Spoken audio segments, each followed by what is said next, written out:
Президент Чеченской Республики Рамзан Кадыров вошел в первую десятку рейтинга российских персон, которые активно упоминались в прессе. За период с 15 по 21 февраля президент Чеченской Республики Рамзан Кадыров упоминался в прессе 326 раз. Политическую кампанию президенту Рамзану Кадырову в десятке самых упоминаемых персон недели составили президент Российской Федерации Дмитрий Медведев, глава правительства России Владимир Путин, мэр Москвы Юрий Лужков, спикер Государственной Думы Борис Грызлов. Отметим, что значение рейтинга определяется по количеству документов с упоминанием персоналей за указанный период, поступивших в базу данных СКАН из более 1500 центральных и региональных СМИ, информационных агентств, специализированных и отраслевых изданий ТВ и радио, интернет-сайтов. Ежедневно в базу данных систем СКАН поступает более 14 тысяч документов.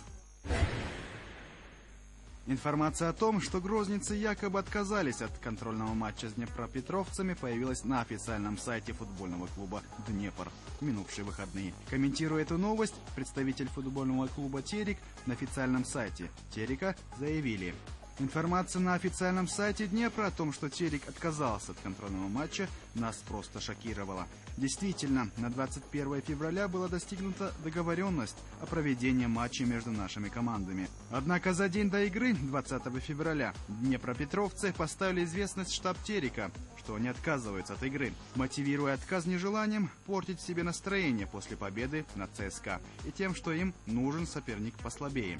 Позже неджентльменское поведение штаба днепропетровцев команды прокомментировали руководители футбольного клуба «Терек». Что тут говорить? Несерьезно все это. Мы бы так не поступили. Ладно, отказались, но клеветать — это как в той пословице «на воре шапка горит». Впрочем, неджентльменское поведение украинских команд по отношению к коллегам на сборах не новость. Сегодня вот, например, киевский «Арсенал» передумал и отказался от ранее намеченного спарринга с Сибирью, сказал Анатолий Байдачный, главный тренер футбольного клуба «Терек». Первые легальные ночные автогонки состоятся в Грозном в марте текущего года. Об этом сообщил президент Федерации автоспорта Чеченской Республики Ибрагим Джамалдинов. Соответствующее соглашение достигнуто между организаторами гонок Федерации автоспорта Чеченской Республики и мэрией Грозного, а также МЧС Российской Федерации по Чеченской Республике. Это событие является долгожданным для любителей быстрой езды. Гонки проводятся в честь первого президента Чеченской Республики Ахмадхаджи Кадырова. Автогонки пройдут в ночь с 6 на 7 марта на участке трассы по улице Богдана Хмельницкого. Его длина 1 километр. По соображению безопасности трассу отделят от зрителей блоками. Шум двигателей автомобилей в ночное время не помешает жителям района, так как жилые кварталы находятся на приличном расстоянии от места заездов. На все время соревнования будут дежурить врачи скорой помощи и пожарный отряд МЧС, сообщил Ибрагим Джамалдинов. Он также отметил, что участвовать в заездах сможет любой желающий. Условие только одно – наличие исправного автомобиля. На сегодняшний день заявки на участие подали более 30 автовладельцев.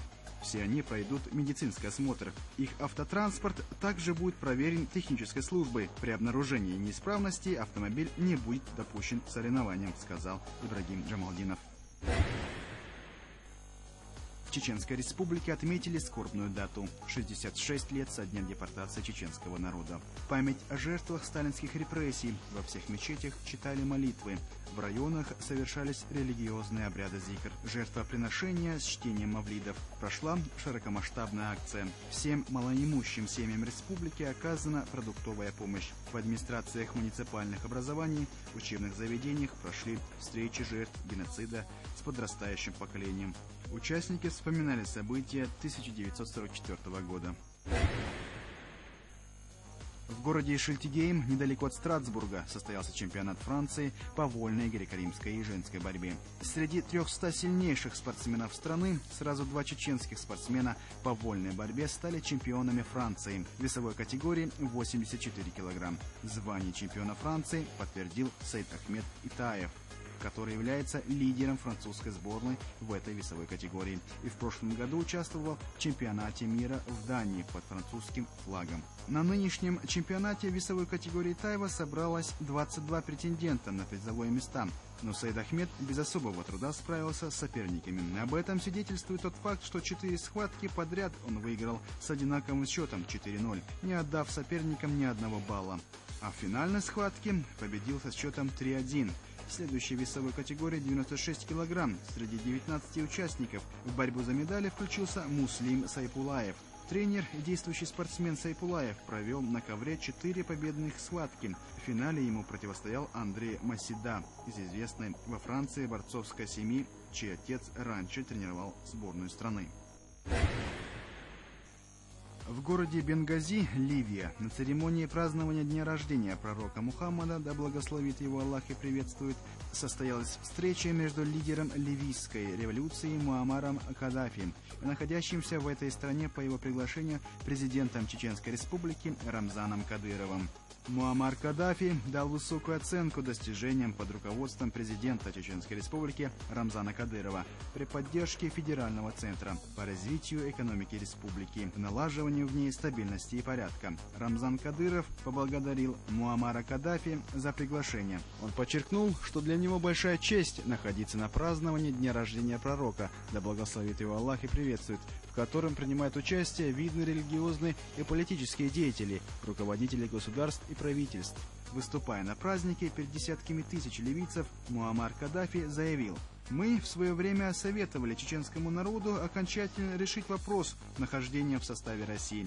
Мы были уверены, что это самый верный и правильный путь для чеченского народа. Россия сильная и могучая держава. Как можно было даже думать о выходе из ее состава? Наоборот, нужно делать все, чтобы Российская Федерация была сильной и экономически процветающей страной. Лучше быть мусульманским народом в могучей державе, чем пытаться создать слабую независимую республику.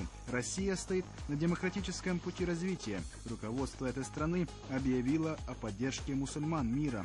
И президент Чеченской Республики Рамзан Кадыров является примером того, что, будучи и мусульманином, каждый имеет возможность стать сильным и мудрым политиком, видным государственным деятелем. Мы желаем чеченскому народу мира и стабильности.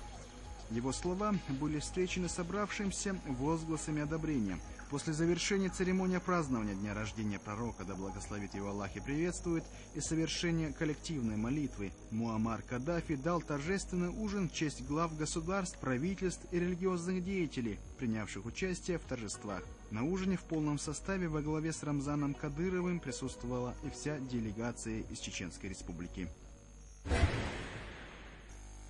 Провелись праздничные мероприятия дня рождения пророка Мухаммада, да благословит его Аллах и приветствует. Основные праздничные мероприятия начались в четверг, 25 февраля, с 18 часов и длились всю ночь. Гости из 15 исламских государств ближнего и дальнего зарубежья, президент Чеченской Республики Рамзан Кадыров, жители столицы стали свидетелями уникального лазерного шоу.